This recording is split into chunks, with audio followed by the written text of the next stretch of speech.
Bueno, aquí estamos con la actriz Victoria Góngora, la sobrina del gran maestro universal Leonel Góngora. Aplausos de fondo. Para nosotros, pues, estamos completamente fascinados, Victoria, por tenerte. Para nosotros estamos felices y estamos muy conmovidos de poder hablar contigo esta tarde y conocer de tu boca la historia y todo el acontecer de la obra del maestro Leonel. Bueno, pues yo estoy feliz de estar acá con ustedes, de estar conectada con ustedes. Para mí siempre es un honor y un placer muy grande poder hablar de la obra de Góngora porque para mí él fue tan inspirador y siendo un personaje pues cartagüeño tan importante, pues me parece maravilloso darle este espacio. Yo quisiera empezar, si podemos, Sí. hablando empezar como por el significado de la obra de Góngora, que como hablábamos el otro día, Isabel Cristina, por teléfono, yo no quiero que se quede en la epidermis, en la visión superficial de lo sexual. Obviamente lo erótico para Góngora es vital, es su pulsión de vida, es su fuerza, es la expresión de su arte, pero eso tiene tanto de ancho como de profundo, y no en el mal sentido de la palabra. Entonces, como decía el gran poeta Rubén Darío, que lo repetía siempre Leonel y por eso lo traigo a colación, él decía, el amor físico es el único trozo de eternidad que el hombre está seguro de conseguir. Partiendo de esa base, la cosmovisión de Góngora con respecto a lo erótico es inmensa, Isabel Cristina. Es inmensa en el sentido de que lo erótico es hacia lo sexual como la poesía, la palabra. Entonces, cuando tú miras lo erótico en ese contexto, y por eso me encantaría hablar con Álvaro, porque obviamente aquí entra mucho en la obra de Góngora, y él lo mencionaba todo el tiempo en vida, entra mucho Jung, entra mucho los arquetipos, entra mucho la libido, el inconsciente, entra mucho lo onírico, cómo él trabaja a través de los sueños y cómo esos sueños erotizados también son violencia, son un plasmar de sus miedos, sus angustias y sus grandes pasiones, ¿sí? Entonces, cuando tú ves la obra desde este otro nivel, que es un nivel obviamente más profundo y más analítico y más intelectual y pasional, pues entiendes mucho a Góngora, entiendes mucho su arte. Y para mí es un placer que la obra de Góngora se entienda y no se quede en lo primario, que no se quede en lo básico. Porque creo que cuando uno entiende las cosas las puede disfrutar más, y qué placer para mí es que la gente de Cartago que va a ver la exposición pues la disfrute a medida que la entiendan. Entonces es bonito para mí hacer este camino con ustedes. Eso está perfecto, Victoria, pero como nosotros no conocemos la trayectoria del maestro y muy pocos en Cartago, tristemente, conocen su obra, yo quisiera referirme en un principio, si me permites, a ese Leonel Góngora que vivió en Cartago en sus años de infancia, cómo era ese entorno familiar, cómo era el entorno donde vivió, donde nació y vivió sus primeros años, como para empezarlo como a conocer. Bueno, yo siento que Góngora tuvo un papá muy especial, un papá muy raro para su época, porque Francisco Góngora, que era el papá, era un señor que escribía muy bonito, que leía mucho y que los despertaba con una canción que a mí me tocó porque a mí también me la cantaban. Y era despierta ya, la nueva luz desciendo está, despiértate, que el tiempo es oro y las horas oro dan. El que madruga, Dios le ayuda, dice muy bien el refrán, haceme el favor. Y esa canción del abuelo siguió de generaciones en generaciones y yo aún sigo despertando a Sofía con eso y ella me dice, ay, ya viene con la cancioncita, odio la cancioncita porque ya no me quiere despertar. Tradición oral de generación en generación, maravilloso. Haceme Maravilloso. el favor. Entonces, yo siento que ese abuelo mío, o sea, ese papá de Góngora, fue un papá muy especial en ese sentido, un papá que escribía, un papá que amaba la poesía, que amaba la música, un papá que trabajó con los ingleses en el cable de Manizales. Este señor, ellos también, ellos tenían una finca que hoy en día pertenece a Roberto Gómez, que se llamaba, ay, se me fue el nombre en este instante. Yo siento que ellos tenían como esas dos vidas de la gente de antes de Cartago, que era mucho con los animales, con el campo, pero tenía esa otra parte que era muy fuerte, que era como su amor como por lo artístico.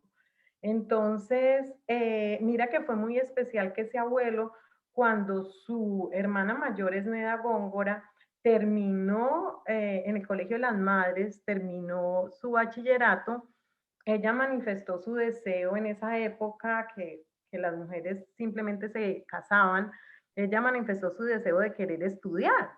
Y imagínate que ella estudió en la Escuela de Medicina de la Universidad Nacional, graduándose en el 42. Imagínate, ella y otra mujer fueron de las dos primeras mujeres que se graduaron, porque en esa época bacteriología estaba inscrito en la Escuela de Medicina, y estas dos mujeres se graduaron en la época en que las mujeres pues no estudiaban. Entonces ya eso hace como que contextualiza uno cómo era la vida de Lionel siendo criado en una población pequeña, pero yo siento que con un abuelo como muy visionario, como un abuelo como que era más moderno que el Adelantado a su promedio. época, ¿no? ¿Mm? Muy adelantado a su época. Siento yo, sí. Bueno, y los primeros contactos con el arte en Leonel fueron seguramente los santos de las iglesias o el Bolívar del Parque Bolívar o cómo fue eso. Pero por supuesto, Isabel Cristina, pero por supuesto, por eso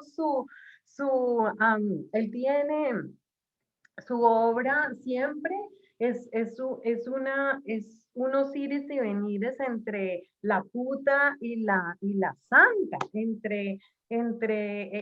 esta, como esta simbiosis y este mundo como cosmogónico de un entorno muy lleno de diferentes informaciones de todo lado, pero donde juega mucho las prohibiciones, lo pecaminoso, lo dictado por la iglesia, lo que no se podía hacer. Todo esto de la atracción universal, del deseo, de lo prohibido, entra a jugar una parte muy importante en la obra de Góngora. Y obviamente porque es que él fue criado pues en una sociedad supremamente conservadora, católica, apostólica, romana, religiosísima. Entonces, esto también hace lo que tú dices, esa influencia con respecto a los santos, a las iglesias, es absoluta y total, toda la razón. Otra cosa muy importante es que en esa época irrumpió la violencia en el país. Él estaba, digamos, de unos 16, me imagino 17 años, y Cartago padeció los estragos de esta confrontación de partidos, ¿no? Pues esto era bipartidistas, conservadores contra liberales. Estamos hablando como de 1948, más o menos. El maestro era un muchacho, pienso yo que de 16 a 18 años tendría. Entonces, Victoria, ¿de qué manera ese hecho marcó su futura carrera artística? Esa parte de la violencia que vivió.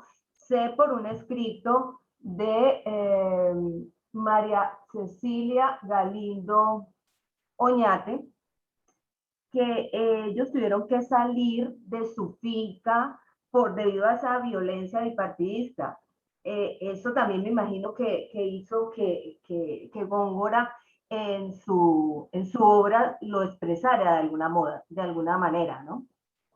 Claro, ellos cuentan, todos los hermanos cuentan, incluso ahora lo comentaba yo con mi primo, que su mamá, que es hijo de la hermana mayor, Helmut, me decía que él recuerda esa historia porque su mamá también contaba esa historia, que fue una noche de horror que ellos vivieron en la finca cuando llegaron pues los bandoleros y ellos se tuvieron que encerrar y ellos oían el horror de lo que estaba ocurriendo afuera y creo que algunos trabajadores fueron asesinados de manera violenta y ellos vivieron el horror de esto que estás diciendo, por supuesto que lo vivieron.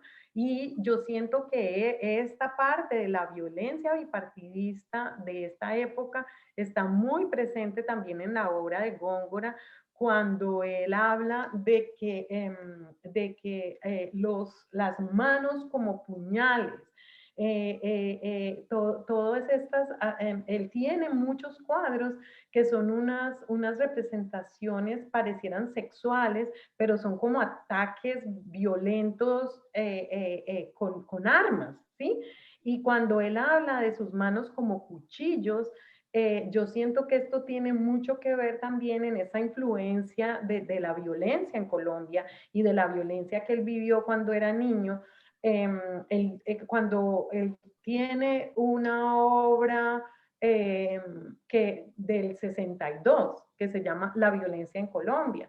Y todo esto que estás diciendo es absolutamente cierto y yo misma recuerdo esta historia de la que estoy hablando y que ellos hablaban con horror de cosas que uno se lo da oído a los papás y a los abuelos y era que el corte corbata y que el corte franela y que, bueno, la violencia que infringían pues en los del otro bando, ¿no? Los unos en contra de los otros.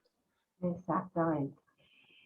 Al apreciar su obra erótica, según Gonzalo Márquez Cristi, dice él, vemos a una mujer con manos serpenteantes, se evoca en ella la plasticidad del flamenco, sus ojos como navíos y la actitud felina. ¿De dónde nace la pasión del maestro por ese erotismo femenino?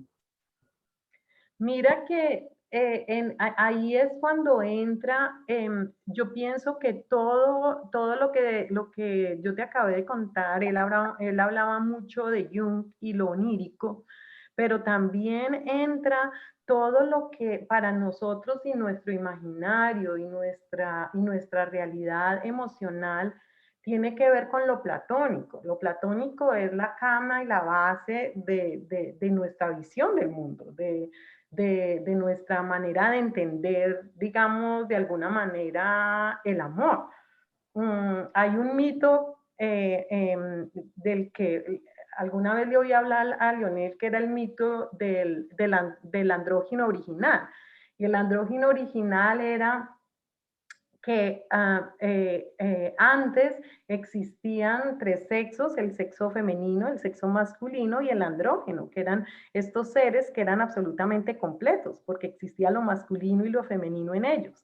Entonces los dioses se pusieron tan celosos de estos seres tan maravillosos y tan completos que lo que hicieron fue que los dividieron. Entonces Zeus dijo, no, no me los resisto, son más fuertes que yo, y los dividió. Y entonces al dividirlos, estos seres estaban todo el tiempo en esa necesidad y en esa sed de completud. Y esto creó el deseo, porque el deseo es precisamente esa sed del otro, de la otra, es una sed de completud, de que no soy completo si no tengo al otro o la otra conmigo. Entonces, todos los mitos, los mitos románticos, las historias románticas de la historia del mundo, pues si tú hablas de Shakespeare, hablas de Romeo y Julieta, hablas en lo religioso de Adán y Eva, es como sale de la costilla, es un pedazo de mí, es esa sed de completud y ese deseo es algo tan primitivo, tan primario en el hombre como es la necesidad del habla o la necesidad del comer, es algo vital.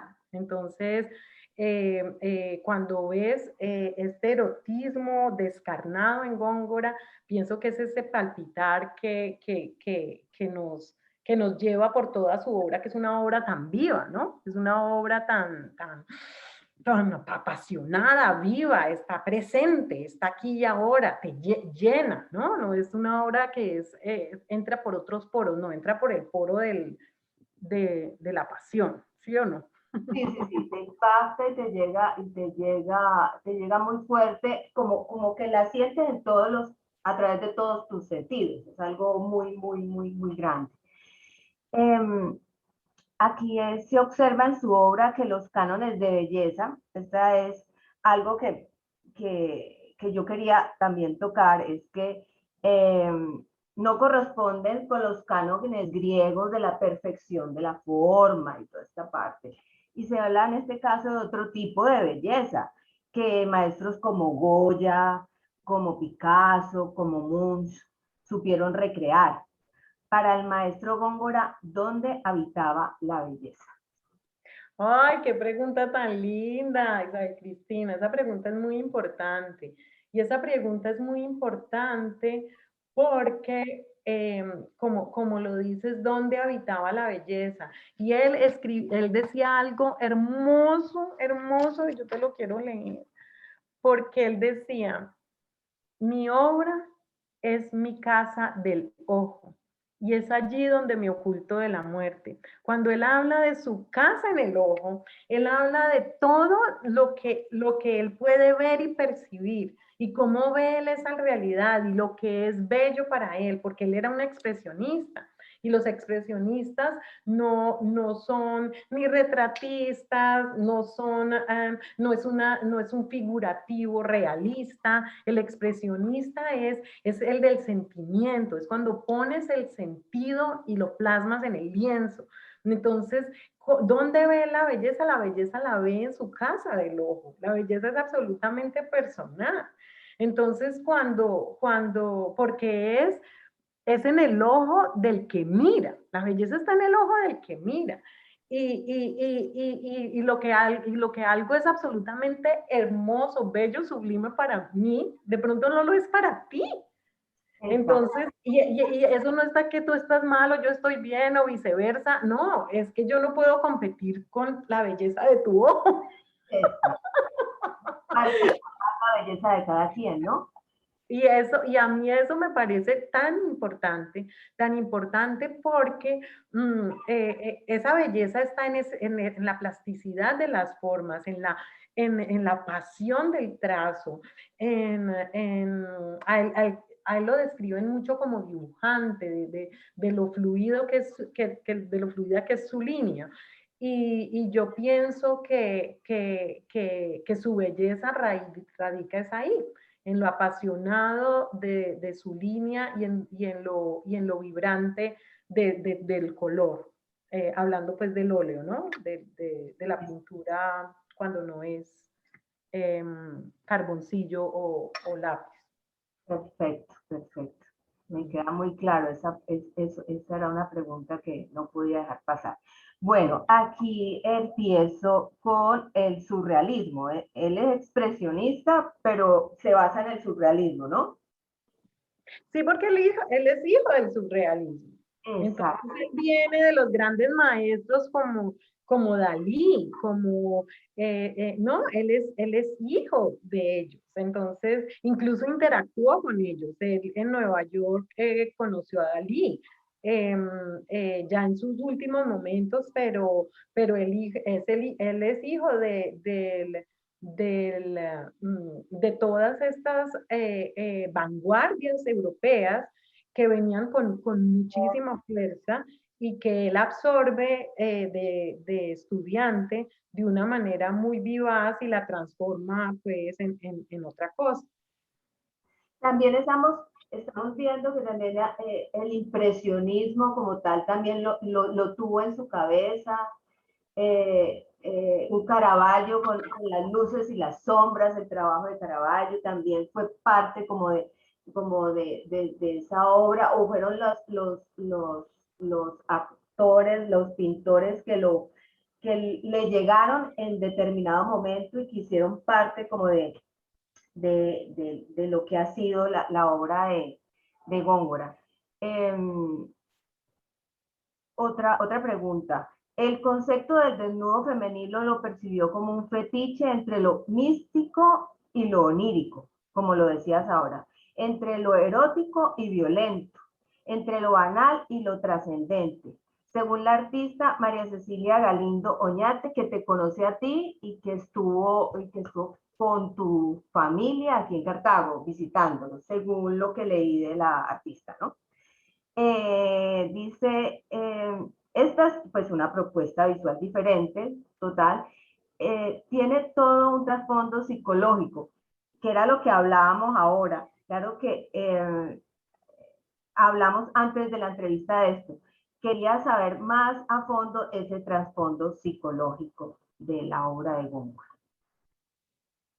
Sí, ese trasfondo psicológico es muy importante y ese trasfondo psicológico precisamente es importante porque Góngora siempre habló mucho de Jung.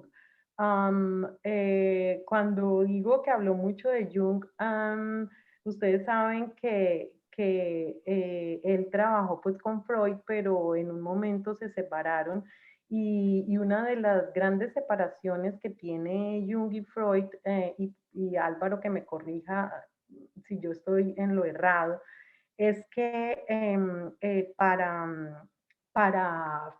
Freud lo erótico era simplemente un impulso sexual, mientras que para Jung lo erótico tenía que ver con unos caminos mucho más profundos en cuanto a la intelectualidad, mucho más profundos en cuanto a lo creativo, en cuanto a la inventiva. Entonces, cuando Jung habla de una conexión erótica, habla de un renacer creativo. Y obviamente cuando tú entiendes lo erótico como el evento creativo de la mente como expresión de lo sexual, porque es que lo erótico no es lo plenamente sexual, no es el acto en sí.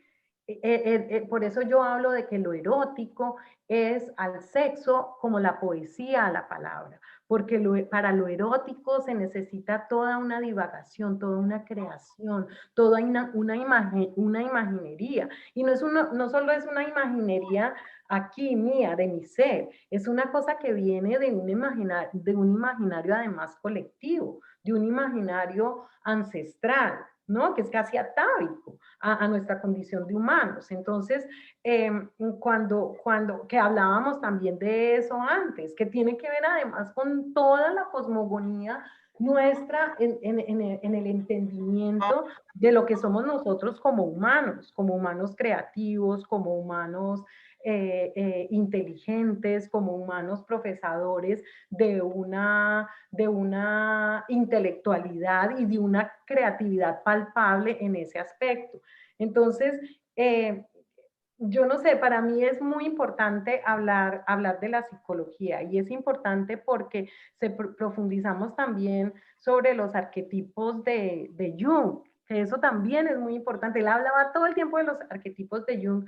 Yo no soy psicóloga, entonces me encantaría hablar más concretamente de esto con alguien que sepa realmente de psicología, pero cuando Leonel hablaba de los arquetipos, hablaba de lo que son los arquetipos, la persona, el animus, el ánima, la sombra, que es como la personificación animal del ser, hablaba del sí mismo, digamos, esos son los arquetipos que ve Jung en la personalidad, y de eso hablaba Góngora.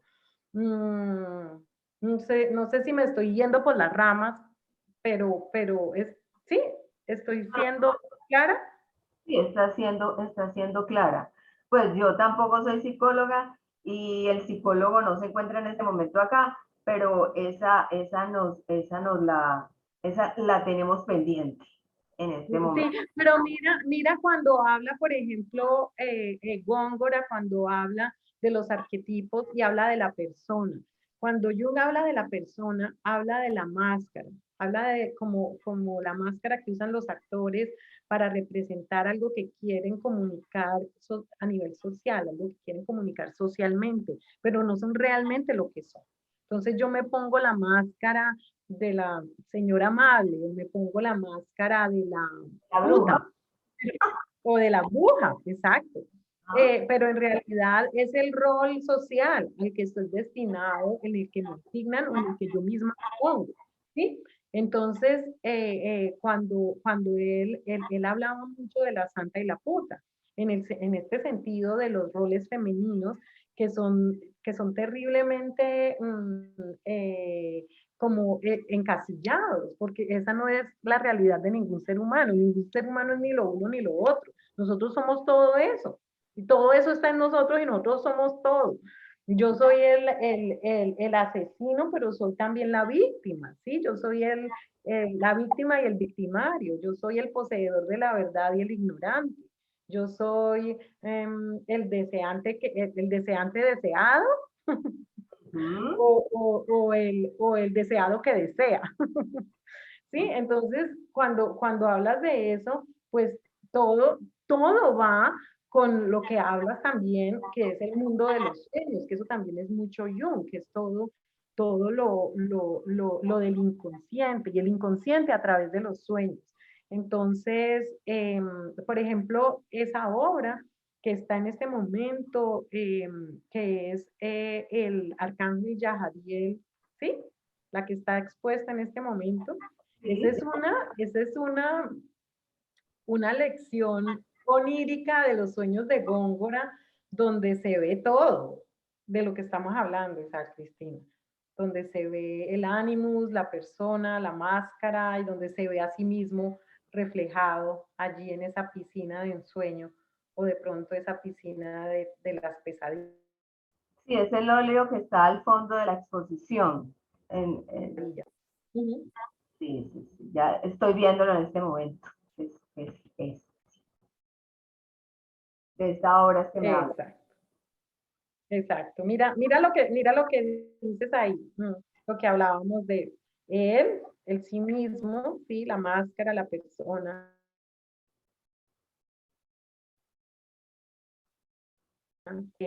las pesadillas o sueños, ¿no? Lo onírico. Góngora trabaja los sueños, ¿no? Calderón de la Barca me viene a la cabeza en este momento que los sueños son. Tiene sueños 11.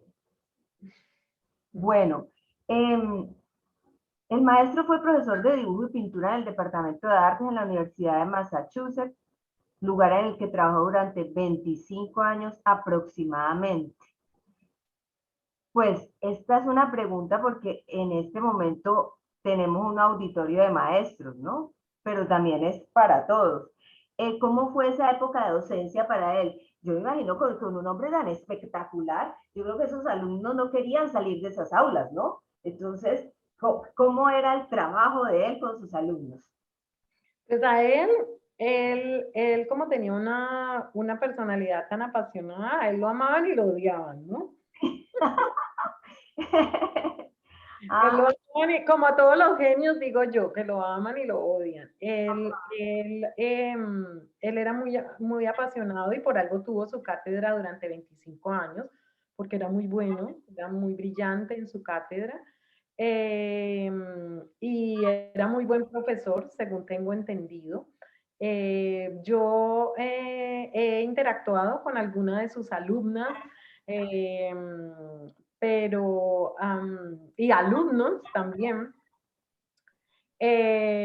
Y obviamente todos estos alumnos han sido tocados por esa inspiración de Góngora en el sentido de que ellas decían, tengo dos muy cercanas, decían, pues lo han llorado mucho porque era un profesor pues muy inspirador y muy generoso a la hora de enseñar.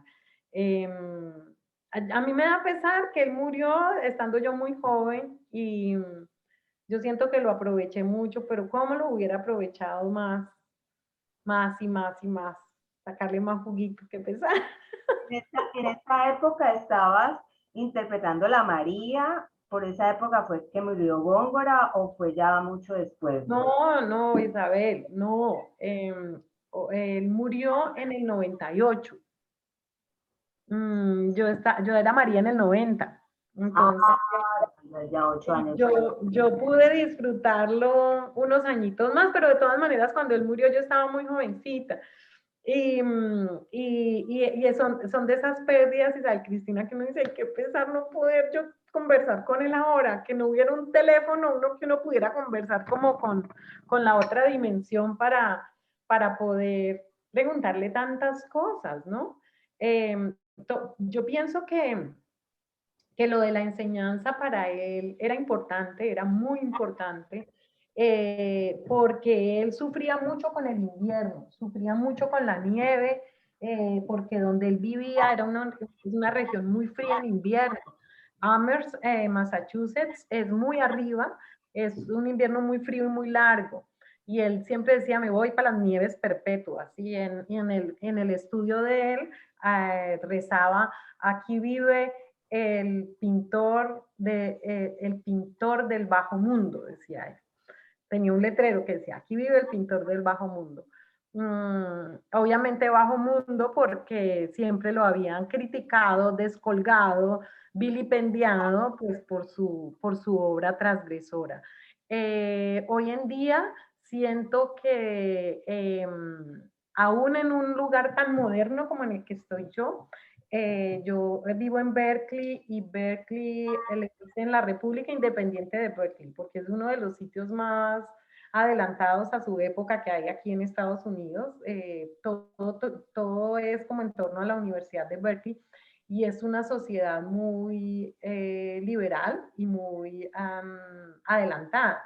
Y por ejemplo, mi hija que está en el Berkeley High estudiando, ella, por ejemplo, cosas tan sencillas como estas para la educación, Isabel Cristina, le ponen su nombre cuando se va a presentar y, y su pronombre, cómo ella se determina. Y el pronombre de cómo una persona se determina no tiene que ver nada con su figura. No tiene que ver que porque se llame Miguel y tenga pipí, entonces es él, ¿no? O ella. No, él puede ser Miguel con pipí y ponerse que el pronombre de esa persona puede ser ella, o puede ser no binario, o puede ser lo que quiera hacer. Es una determinación personal. Eso para mí en la educación es importantísimo, el respeto de la individualidad.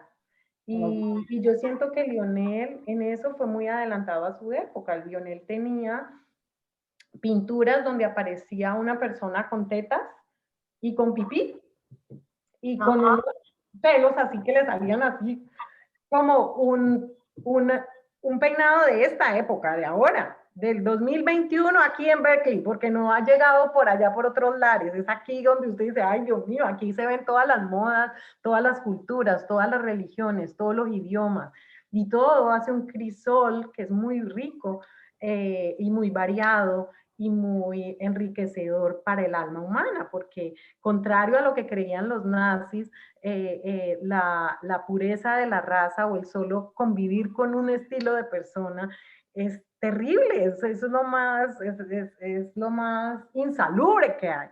No hay nada más bello que la mezcla de diferentes modos de pensar, de diferentes maneras de verse a sí mismo. Entonces te ponía el ejemplo con lo de la educación, de lo de los pronombres, ¿sí?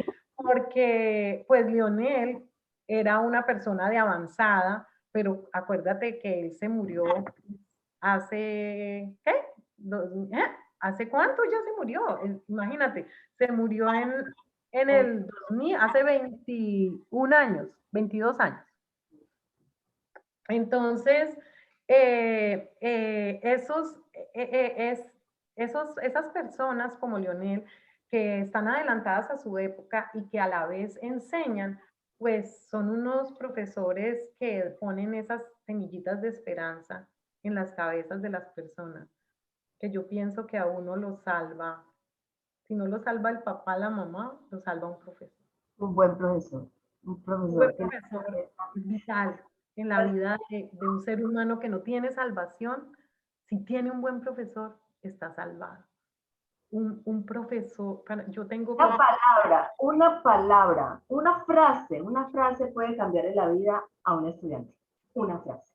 Por eso yo tengo profundo respeto por los profesores, porque un entender que no entiende, un entender su visión o su dolor, un entender su incapacidad o su dislexia o su incapacidad para asumir un trabajo, eso puede tornar a una persona en sentirse la más estúpida del mundo a sentir, hoy no lo entendí, mañana sí lo entiendo. Esa paciencia que tiene el profesor, esa visión más allá de las cosas, esa percepción del mundo diferente y mucho más adelantado y comprensivo y generoso que el resto de los humanos, hace que los profesores para mí son como semidioses. Yo respeto mucho a los profesores, los admiro profundamente y un buen profesor cambia una vida como un mal profesor puede arruinar otra.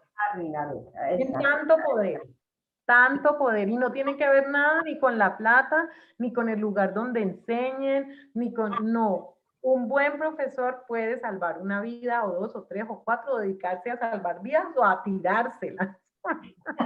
Así de poderoso es. Estamos hablando de todos los profesores en general, ¿no? Ajá. Pero pues presentaste de Leonel Góngora, profesor, y es un mensaje de amor que les quiero mandar a los hermosos profesores que nos están oyendo, porque en las manos de ustedes hay una nueva generación que nos puede salvar o destruir. ¡Qué susto! Sí, ni más ni menos. Bueno, Victoria, vámonos para México porque lo de México me parece supremamente interesante. Entre los círculos culturales de Ciudad de México, el maestro se rodeó de intelectuales con quienes consolidó alianzas, hizo entonces parte activa de grupos como La Ruptura, Nueva Presencia, pues cuyos objetivos en común los impulsaban a generar otra manera de acercarse a la representación de la figura humana, oponiéndose a las figuras guerreras tan acartonadas y falsas de la escuela mexicana. Cuéntanos de toda esa revolución que lideró en México, porque eso fue un grupo de intelectuales, no solamente pintores, sino escritores, filósofos, en fin, y venían de el marido de Frida, ¿cómo se llamaba? De Frida Kahlo. Diego Rivera.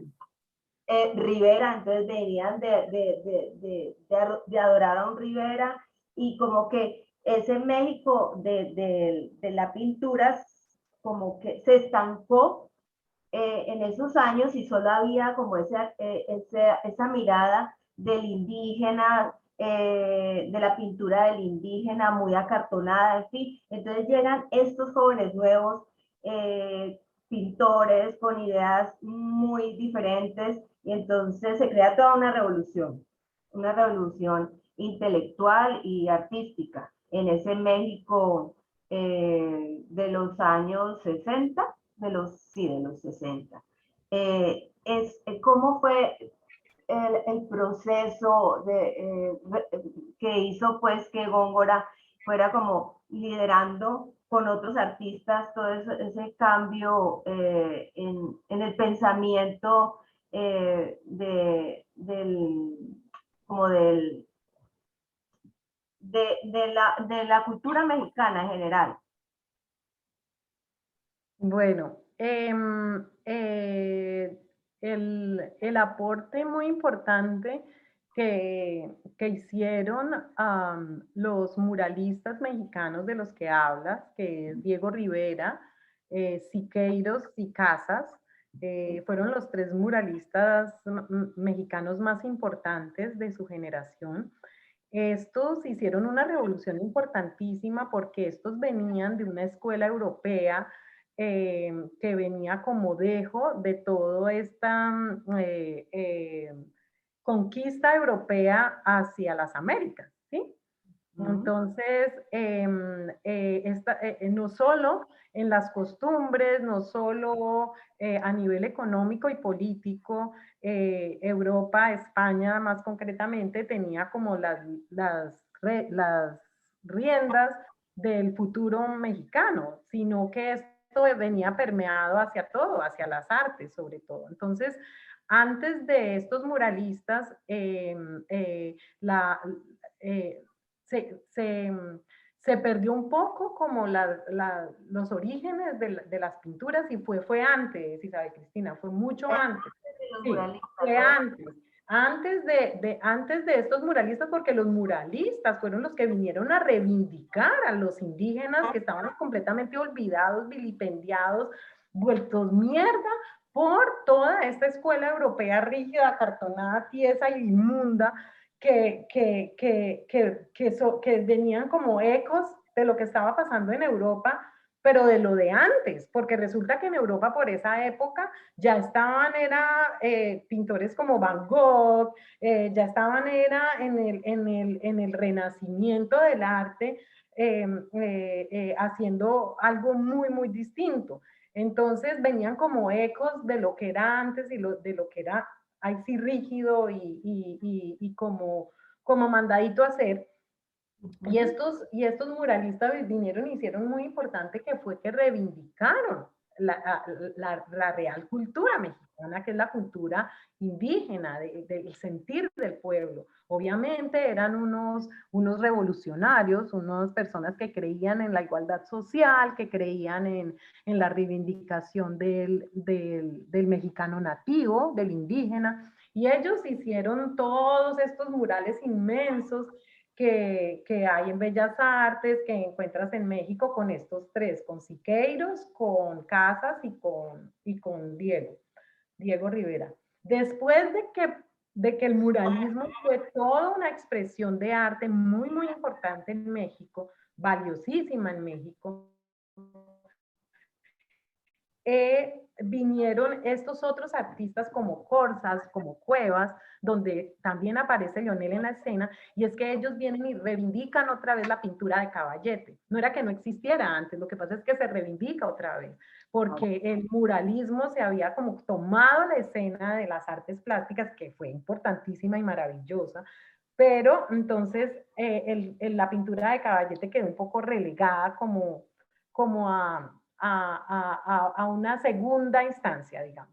Entonces estos vienen y como que reivindican esa pasión del muralismo, de esos espacios grandes y esas pinturas de gran formato, pero las reivindican en el Caballete. Y mira que parte de eso es que esta obra que apreciamos en Cartago ahora, que está en exposición, es un poco eso, porque es casi que un mural Ajá. Fíjate tú, es un mural, le puedes llamar un mural, pero está hecho en un lienzo como lo harías en un caballete chiquito, en un lienzo de un tamaño normal. Entonces, esta, como bien lo dice, se llama Nueva Presencia, ese movimiento, se llama Movimiento Nueva Presencia, y lo que tú dices es cierto, esto fue un unirse de intelectuales como Corsas, como Cuevas, que fueron pues, pintores de gran importancia en México. Y entre otras, ¿sabes quién estaba ahí ahora que tú lo nombras y nombras a Diego? Estaba Ruth Rivera, que Ah, Ruth Rivera es la hija de Diego Rivera. Incluso yo tengo una foto donde están Corsas, Cuevas, Lionel y Ruth están porque Lionel en esa época hacía una cosa que era muy adelantada a su época, que era performance. Hoy en día eso se usa mucho, ¿no? El arte performática como con una mezcla con el arte plástico. Pero Lionel, perdóname. existen los performances. Háblanos un poco más de eso. Los performance son expresiones de arte dramático Ya. pero hechas en lugares no convencionales.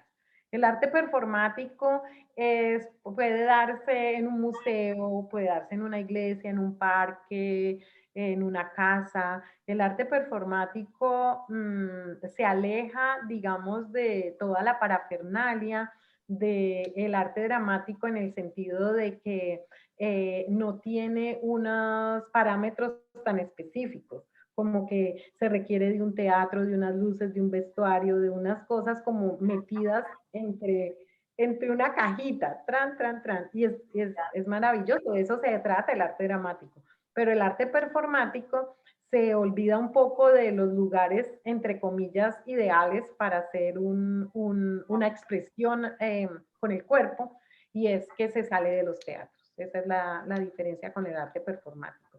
Y Góngora hace mucho esto se llaman happenings. En los años 60 se iniciaron estos happenings. Uno de los happenings más importantes fue Yoko Ono, la esposa de Lennon, que hace un arte performático que se llama como corte de tijera, una cosa así. Entonces ella está vestida y lo que hace es que, yo no sé si lo has visto, lo pueden ver incluso en YouTube, le van cortando pedazos de ropa a ella, es muy divertido y entonces ella se queda ahí, la gente le hace diseños en el vestido, es muy bonito, es muy bonito. Ella se queda ahí quietica y es una intervención que hacen toda la gente que está allí en ella, ¿sí? Entonces, bueno, este arte performático se inicia en los 60, pero Góngora es como pionero de eso en Colombia. En su exposición en el Museo La Tertulia en el año 86, él hace una especie de arte performático y de un arte plástico como que se sale de la obra porque pone al lado de una de sus obras que habla mucho de la violencia y es una, una figura que se ha comido como a todo el mundo. Y entonces en unos baldes están unas manos y unos pies entonces es un poco ese arte que él hacía que era, buscaba incomodar, buscaba hacerte sentir incómodo con lo que estabas viendo. Incluso lo sientes cuando vas a una obra de él y te da como un poco de pudor y te pones rojita como, ay Dios mío, ¿qué están haciendo ahí? Pero eso es maravilloso, porque eso es lo que pretende. Si tú te sientes incómodo, yo siento que Lionel está feliz, porque ay, logré mi cometido. Porque claro, Me pasó, a mí me pasó en la primera exposición que vi del maestro.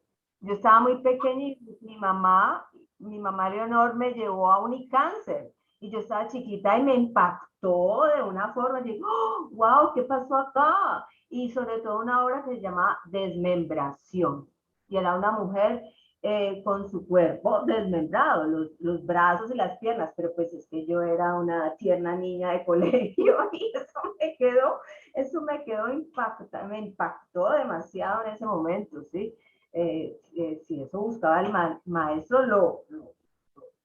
lo cumplió, ¿no? Porque de verdad que a mí me quedó, y era una obra grande el maestro en un cáncer, pero pues te comento que es en los 80, principios de los 80, pues, algo así. Otra pregunta que te tengo, Victoria, es, ¿crees que la obra de tu tío ha sido valorada en su dimensión dentro del ámbito institucional del arte colombiano? No, no, para nada, para nada. Por eso estas charlas me parecen sumamente importantes, precisamente porque valoro todo el proceso de cambio y la fuerza que tienen los educadores. No se puede quedar en el olvido. No podemos definirnos como una ciudad que entonces lo que nos define es las historias de los narcos, las historias de los dolores, de lo que nos avergüenza, ¿verdad? No quiero que en la calle digan, ay, es colombiana. No quiero eso.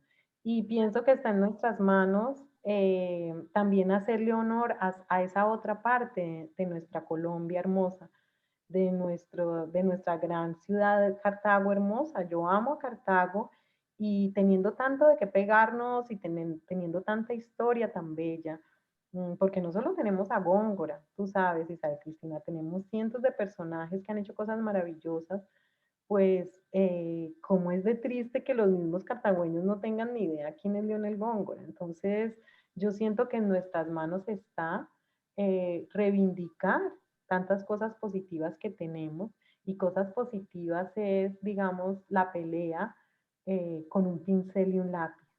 Yo le digo mucho a mi hija eso, Isabel, yo le digo mucho que es importante tener una mirada crítica, es importante tener una mirada revolucionaria, porque el artista sobre todo no se puede conformar, no puede estar en su situación de confort pensando que todo está divino y que y que vivimos todos en una burbuja, entonces cerramos la puerta de nuestra casa y vivimos felices y nos olvidamos de que el mundo afuera está explotando, pero tampoco podemos comprometer nuestra integridad al punto de irnos a hacer matar.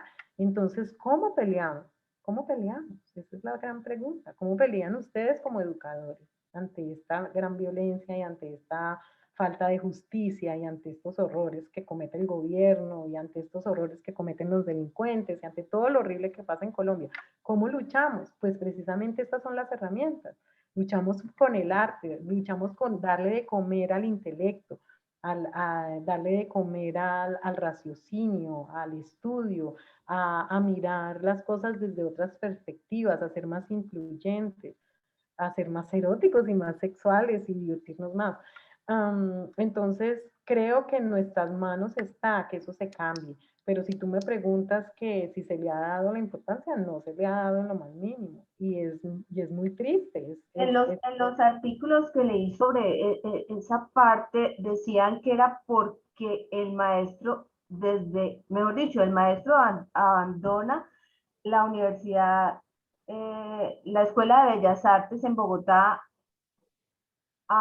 y se va a recorrer el mundo, ¿no? Y a viajar, y están en Italia y a México. Entonces dicen, pues, en lo que he leído, que es debido a eso, que su obra la realizó fue en el exterior, y que por eso no es tan reconocido en el país, pero también una crítica enorme también de decir que como que cuando cumple el maestro 80 años, que cumplía 80 años de vida, como teniendo a la tertulia o teniendo a otros museos que tienen sus obras, como no celebra ese natalicio del maestro. Entonces es algo como muy complejo, pero, pero lo que pasa con nosotros es que, o con algunos artistas, es que se venden al mejor postor. Entonces, yo quiero que me pintes determinada cosa. Pero entonces un Góngora un artista de este nivel, él expresa su obra de una manera natural y él no está para que le compren la obra. Yo pienso que él no pintó en ningún momento es que yo quiero vender este cuadro, jamás, pero últimamente o desde hace un tiempo para acá, pues ya es lo que, lo que yo te quiera comprar y entonces yo necesito que me lo hagas como yo quiera. Entonces son cosas que también eh, hacen, pues interfieren en el hecho de que la gente quiera o no quiera determinado artista. No sé si estoy correcto, si estoy en lo correcto o no, Victoria. Bueno, hay dos cosas. Una, él se fue de la Universidad Nacional, precisamente porque estaba ocurriendo en la Universidad Nacional lo que ocurría un poco en México antes del gran Diego Rivera y Siqueiros y todos ellos con su movimiento muralista y todo esto, y era la acartonización del arte. Es como toda esta influencia europea y todos tenían que hacer lo mismo y pintar lo mismo, y estas figuras griegas entonces las tenían que hacer a la perfección, era un arte absolutamente, era terrible. Entonces él, queriendo hacer lo que hacían, lo que estaban haciendo ya, estaban en otro lugar, en otras latitudes del mundo, estaban en el expresionismo alemán. Entonces él dijo, yo no puedo estudiar aquí, yo me tengo que ir. Acuérdate que ya la hermana se había ido a Estados Unidos, entre otras porque en Cartago no la dejaron ejercer como médico, bacterióloga, porque debía ir con la firma de un médico hombre, ¿no? Entonces ella dijo, yo estudié igual que un hombre, sé más que cualquier hombre, entonces yo me voy de aquí donde sí me dejen ejercer mi profesión. Y cuando a Leonel le pasa esto en la Universidad Nacional, él dice, no, yo me tengo que ir de acá. Entonces él se va para la Universidad de Washington, donde el expresionismo está en todo su esplendor, aprender, y termina su carrera en la Universidad de Washington, aquí en Estados Unidos. Entonces, y después pasa lo que tú dices, él viaja por el mundo, vive en Italia, vive en México, vive en diferentes latitudes. Entonces, bueno, eso por un lado. Entonces sí, su obra, él expone en Tokio, él se gana el Premio Nacional de Artistas en el Museo Nacional en el 80 y pico, él expone en Alemania, expone en Francia, él expone alrededor del mundo, él es un pintor muy universal y se radica después en Estados Unidos, ¿sí? Entonces esa es una de las preguntas que me hiciste. La otra pregunta es que me dices que la muerte del arte básicamente es cuando el que compra dice qué es lo que quiere ver. Sí, pues claro, decía Leonel, el artista no debe doblegarse a nada distinto que a su propia libertad. Y entonces lo que mencionas, Isabel Cristina, es absolutamente cierto. Yo pienso que los artistas también se venden. Y mira que algo muy curioso. En este año he estudiado todo el año historia del arte. Y lo que siempre es un tema que viene y viene y viene todo el tiempo es cómo estudiamos historia del arte desde Altamira, desde las cuevas de Altamira. En este momento vamos en los años 60. Sí. Y es tan vastísimo el mundo del arte que es poquitico los representantes de cada tiempo, de cada momento en la historia del arte del mundo. Entonces, ¿te imaginas la cantidad de genios que hemos dejado atrás? ¿Te imaginas la cantidad de gente genial que se ha quedado, que nadie nunca la reconoció, que no se vendió, que no se supo mostrar, ¿no? Lo que estás diciendo, que no supo ser, ¿cómo se dice? Ser un buen mercantilista. Me encanta, exactamente. Exacto. Entonces, obviamente hay mucho de eso y Lionel era muy malo haciendo negocios. Y parte que lo decía, es que lo tengo aquí escrito porque lo quería decir, porque es que lo decía todo el tiempo y yo le dije, lo voy a escribir como está entre comillas en el libro bueno, en este libro de Góngora. ¿No? Dice, el artista no debe doblegarse a nada distinto que a su propia libertad. Entonces, pues creo que te contesté la pregunta que me haces y, Exactamente. y hay unos que son muy ágiles y sabios a la hora de hacer negocios, otros no tanto. Pero sin embargo, en la colada del arte universal hay muchos que se quedan atrás siendo maravillosos. Mira lo que pasó con los impresionistas. Casi todos murieron sin un centavo, ¿no? Semejan, y ahora esos cuadros no los compra nadie. Son un valor incalculable, pero en su momento no fueron reconocidos. No, La gente no los entendió. pero y ni qué decir, ni qué decir que este es otro tema recurrente en la historia del arte que se ve hoy en día, ni qué decir de las mujeres.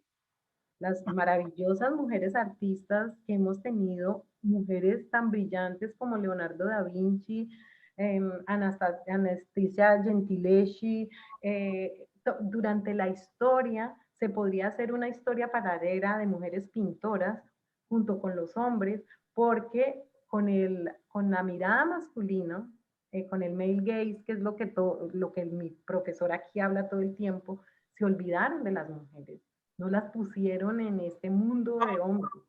Y y es terrible, porque la historia de las mujeres famosas y maravillosas, mejores que ellos, las Camille Claudel, que dicen que mucho lo de Rodin fue hecho por ella, el caso de Frida Kahlo, que siempre estuvo a la oscuridad de Diego Rivera, apenas ahorita ella la han reconocido. Elena Garro, atrás de la genialidad de Octavio Paz. Elena Garro es una de las mejores escritoras que ha tenido América. ¿Sí me entiendes? Así, de mujeres fantásticas y maravillosas que se han perdido para la historia y que apenas ahora la gente está diciendo, oiga, pero ¿qué es esto? Hay un video fantástico que te voy a mandar, que es de una mujer española que hace un performance con un libro de arte universal con el que ella estudió y con el que siguen estudiando generaciones y que son nombradas en todo un libro que es como de este tamaño, hay nombradas como 8 mujeres. Ella dice, no puede ser. Entonces ella empieza desde los inicios y entonces hace, hace cortes en el libro y pone los nombres de las mujeres artistas, ¿no? Que no es que no hubiera, es que no, siempre estaban a la sombra de los hombres. Entonces, eso que estás diciendo es absolutamente cierto y es la hora de reivindicarnos.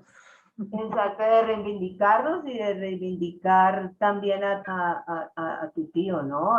En la escena local, ¿no? Yo hablo de la escena local.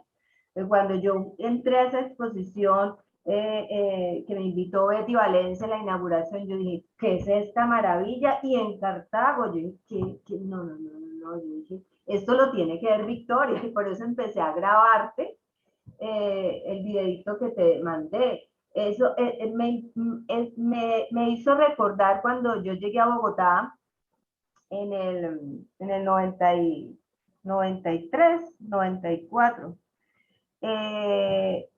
que me fui para el Banco de la República y empecé a ver Mansur, Boteros,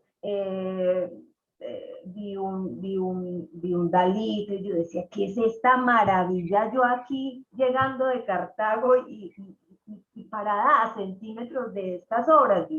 Me hizo recordar esa sensación que tuve 20 años atrás en Bogotá, ¿no? Cuando llegué a Cartago y pasé la cuadra, ¿no? Porque es que yo vivo al frente de la casa del virrey. Entonces yo dije, ¿qué? Esto lo tenemos que dar a conocer de alguna manera, ¿no? Esta maravillosa obra. Bueno, como última pregunta, tengo esta última pregunta está basada en la última entrevista que concedió el maestro Leonel Góngora a Gonzalo Márquez Cristo y Amparo Osorio, y que fue publicada en la revista Común Presencia. El maestro finaliza diciendo: de alguna manera todo mundo hace lo del rey asirio Sardanápalo, quien al morir se llevó a su tumba todas las pertenencias queridas, incluyendo los caballos y sus amantes. Lo que uno ama debe estar siempre presente en los finales. Pero solo debemos llevarnos lo intangible: rostros, besos, matices, poesía. Mi obra es mi casa del ojo y es allí donde me oculto de la muerte. Para ti, Victoria, ¿cuáles son los intangibles que te dejó tu tío al morir? Yo soy él. A mí me dejó el todo, todo, todo. Mi deseo de ser artista, la manera como miro la vida, lo desparpajada que soy, eh, mi personalidad, mi pasión, mi sensibilidad, eh, y el transmitir eso como a mi hija, eh, me lo dejó él. Yo pienso que él me dejó tantos intangibles que yo no sería lo que soy sin él. Entonces, son muchos, Isabel Cristi. Son muchos los intangibles que me dejó a mí Lionel. Yo quería ser un Lionel, yo quería estudiar artes plásticas, por eso estoy retomando, porque siempre lo dejé al lado, como me dediqué al arte dramático, siempre dejé al lado las ganas que yo tenía de hacer escultura, las ganas que yo tenía de hacer cerámica, de pintar, de hacer todas las otras artes. Ahora estoy retomando eso en mi vida, que fue un sueño que siempre aparté por las artes dramáticas, por el arte dramático. Entonces, los intangibles, yo pienso que cada persona, es lindo que cuando vean la obra de Góngora, piensen en esos intangibles de ellos, en todos los valores más importantes que son los que no se pueden ver ni tocar, ¿no? Como decía Saint-Exupéry en el Principito, ay, tan lindo que es que yo amo esa obra, que decía, las cosas importantes son las que no se pueden ver ni tocar, ¿no?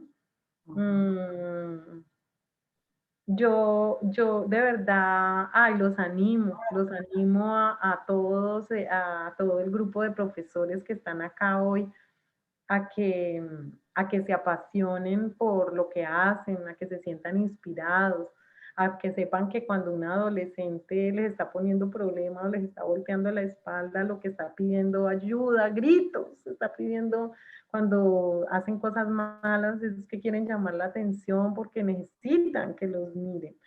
Entonces, todo ese amorcito que ustedes les dan, toda esa buena clase, cuando se inspiran, cuando los entienden, todos esos son los intangibles que todos llevamos en el alma.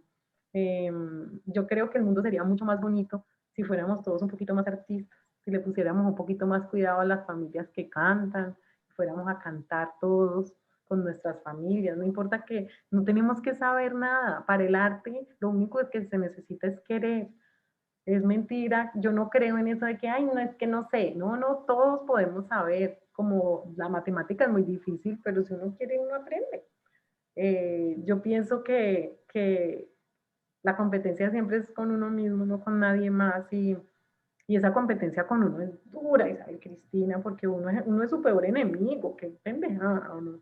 Más crítico es uno. Uno es su peor enemigo. Mira, Victoria, ahora que hablas de esto, quiero decirte que el horizonte institucional del Colegio Antonio Lin Garcés está enfocándose a la cultura, al arte y al turismo. Esos son como las tres focos que tenemos. Por eso, hace unos años hay una área que se llama el área técnica y se vinculó al área técnica una asignatura que se llama Gerencia y Gestión Cultural y trata de promover en los estudiantes el amor por lo nuestro, por nuestro patrimonio cultural, material, inmaterial, nuestro folclore, el encuentro de familias que cantan, el encuentro de teatro, todas estas manifestaciones culturales y valorarlas, ¿no? Porque es que si nosotros no conocemos nuestro pasado, nuestra historia, nuestros referentes culturales, ¿cómo vamos a querer, cómo vamos a tener empatía con lo que tenemos alrededor, con nuestra ciudad? ¿Cómo no vamos a amarla, no? Es la única forma. Por eso uno debe conocer la obra del maestro Leonel, por eso uno debe saber más de Pedro Morales Pino, por eso uno debe saber más de Luis Alfonso Delgado y de esas personas representativas de la ciudad, que para muchas, sobre todo la gente joven no las conoce, no las conoce. Entonces, estamos reivindicando desde el colegio, esa es nuestra misión, ¿no? Porque tú sabes que si uno reivindica la cultura y lo poco, lo mucho que tenga a nivel patrimonial en la ciudad, eso va a generar turismo, eso va a generar amor por lo de uno, eso va a generar cosas muy buenas para la ciudad. Entonces, pues desde hace 2 añitos estamos trabajando sobre esas temáticas y pues ahí vamos. La idea es que desde la matemática se trabaje el arte, desde las sociales también se haga, desde más aún las artísticas, ¿no? La música, la técnica vocal, en fin, que desde el deporte se trabaje el arte. Entonces, Porque entre otras, lo único que nos salva es el arte y el amor, en el fondo. Yo creo en eso profundamente. Siempre podemos tornar una situación muy complicada, la podemos tornar para bien con el arte. Justo ayer me estaba viendo la película de Aretha Franklin. Ella murió hace poco. Bueno, no sé si ustedes la conocen, ella cantó en la posición del presidente Obama. Y esta mujer tuvo una vida muy, muy difícil. Tuvo un primer embarazo a los 12 años y un segundo a los 14. Calcule de ahí para adelante. Entonces, una mujer muy, muy difícil. Y ser negro en este país es muy, muy difícil. En este país de Estados Unidos, digo. ajá, Es difícil en todo el mundo, pero acá es muy duro. La manera como se reivindica y reivindica su vida a través de la música. ¡Ay, qué cosa tan hermosa! Y yo pienso que de verdad, hay una escena espectacular que un amigo cercano de su padre le dice a ella: Arita, la música te puede salvar. La música te puede salvar. Y yo creo profundamente en eso y yo de verdad les digo a los profesores cuando estén tristes, cuando estén que no pueden más con los alumnos, pónganle una canción, pónganlos a bailar, háganlos dibujar algo, pónganlos a gritar, háganlos expresar su desazón y su rabia, háganlos bailar o poner una canción que a ellos les guste, que se paren de los pupitres, que no sean tan cuadriculados.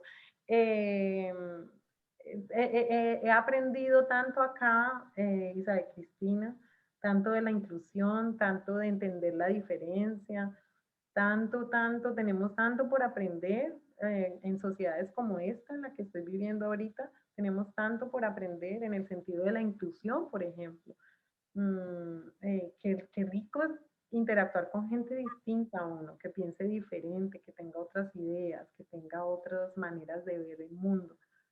Eso es muy importante, porque si todos somos iguales y nos queremos parecer iguales y nos comportamos lo mismo y pensamos igual y nos vestimos iguales, qué aburrido es el mundo. Es lindo cuando hay un crisol de diferencia y cuando nos intrigamos porque es que es lo que piensa esta otra persona que es tan distinta a mí. Entonces, Entonces yo pienso que incentivar eso en los estudiantes es tan importante y eso va de la mano con el arte y va de la mano con conocer artistas como Góngora, estamos de acuerdo. Y con entender la diferencia. Mire este tan atrevido como se atrevía a hacer esto que hacen. Exactamente, en esa época, ¿no? Él también tenía una mamá católica que iba a misa y también decían que el sexo era pecado. Y bueno, él Claro. también, ¿sí? Entonces, ¿cómo se rompen esas barreras para bien? ¿Cómo se transgrede para bien? ¿Cómo se es un transgresor en el buen sentido y un revolucionario con ideas, pero en positivo? Nada más revolucionario que un lápiz y un papel. Ay, sí. Bueno, mi querida Victoria, nos da mucha alegría haberte tenido acá. De verdad, es para nosotros un gran privilegio haber conocido la obra de tu tío a través de ti, ¿no? Y saber de tu buena voluntad y de tu querer de estar en contacto con nosotros, con tu ciudad que te dio nacer que te quiere tanto. Y no sé si tienes algunas palabras extras que decirnos a nosotros. No solamente aquí estamos los profesores, sino también este video, porque yo hablé con Betty Valencia, también ella lo quiere mostrar a otros grupos de personas de Cartago, en fin. Ella quiere que yo le dé una copia para mostrarlo en otros auditorios. Entonces, pues ya serían tus palabras finales. Claro que sí, ay, me encanta y me encanta que quieran conocer a Lionel. Yo estoy dispuesta a conversar siempre con ustedes. Un saludo muy especial pues a toda la gente que está viendo. Ya sé que entonces no solo son los profesores, sino es un auditorio mucho más amplio. Pues muchas gracias por oírme. Me siento muy feliz y muy honrada de estar aquí compartiendo con todos ustedes hoy. Y que la gente que se quedó hasta el final era porque está interesada en la obra de Góngora, en entenderla, y después de que se entiende, se ama y lo que tú dices se siente como propio. Cuando sentimos como propias las cosas, tendemos a cuidarlas, a defenderlas. Y cuando las entendemos y entendemos la diferencia, pues somos más bonitos por dentro. Y qué otro si no ese es el camino, ¿verdad? Entonces, quiero cerrar diciendo algo que Leonel decía, que el amor es algo más que atracción por la belleza humana. Es sujeta al tiempo, a la muerte y a la corrupción. Y, y, es, y eso se ve plasmado en toda su obra. El amor es algo más que atracción por la belleza humana. Y es sujeta a todo eso, y a la violencia, y al tiempo, y a la muerte, y a la corrupción. Eso somos nosotros. Es que nosotros no somos solo lindos y la parte bonita, no. Somos todo eso que es pasión, que es vida, que es esa pulsión de vida. Y esa pulsión de vida, qué más bello que expresarlo con lo erótico. Y vuelvo y digo para cerrar, lo erótico es al sexo como la poesía a la palabra. Disfruten la obra de Góngora y mírenla en su inmensidad. Porque además es que, dime una cosa, ¿qué más hay es que les quería leer algo, pero no sé si alcanzo? No sé, pues yo aquí no sé ni cuánto tiempo llevamos. Ay, bueno, porque yo, ¿qué horas son? ¿Sí?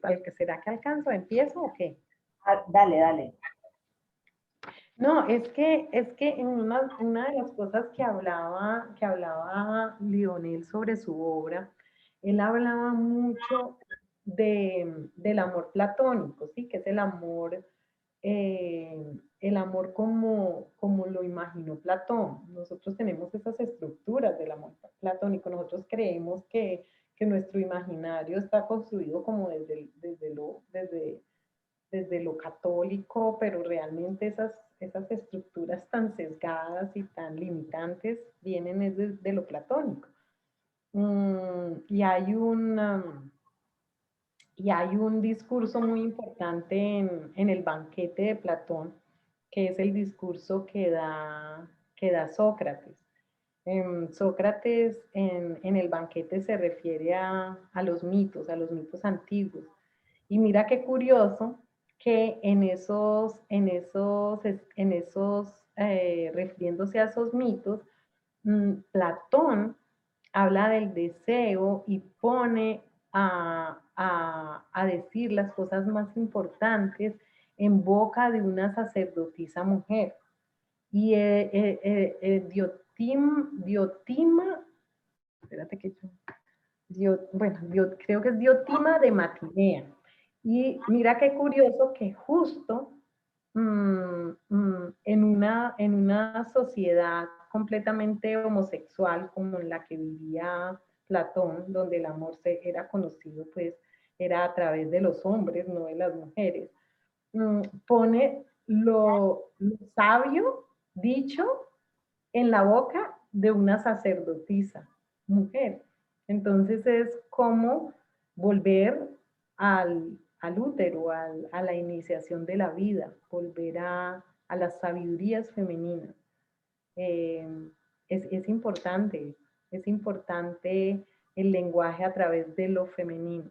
Y creo que Góngora justo tenía mucho de eso, de, de, de la importancia de lo femenino para la vida, como dador de vida, y de el amor con esa visión de lo platónico, pero también el deseo como protagonista importante de ese trasegar pictórico de Góngora. Hay una cosa muy bonita y es que dicen que el deseo es el hijo de la abundancia y la pobreza. La abundancia es la deseada que da y la Ajá. pobreza es la deseante que recibe, ¿no? Oh, qué bien. Y Lionel hablaba mucho también de eso. Es que por eso es que es importante y el tiempo siempre es limitante. Como decían en la última entrevista, el tiempo es ese pájaro que pasa volando por encima de nuestras cabezas y nos avisa que ya tenemos que suspender. Pero por eso es que es tan importante en Góngora hablar de la filosofía, de los grandes maestros, de los grandes filósofos, de la psicoanálisis, de Jung, de lo onírico, de todo lo que no se ve, de los sueños, de los miedos, porque todo esto que yo les estoy diciendo no son ruedas sueltas, todo esto está plasmado en eso que estamos viendo en la exposición. Bueno, eso es. Maravilloso tu cierre, Victoria. Me encantó, me encantó, me encantó. Te abrazo desde aquí, desde Cartaguito. Te quiero mucho y te doy mil gracias, de verdad. Bueno, un beso.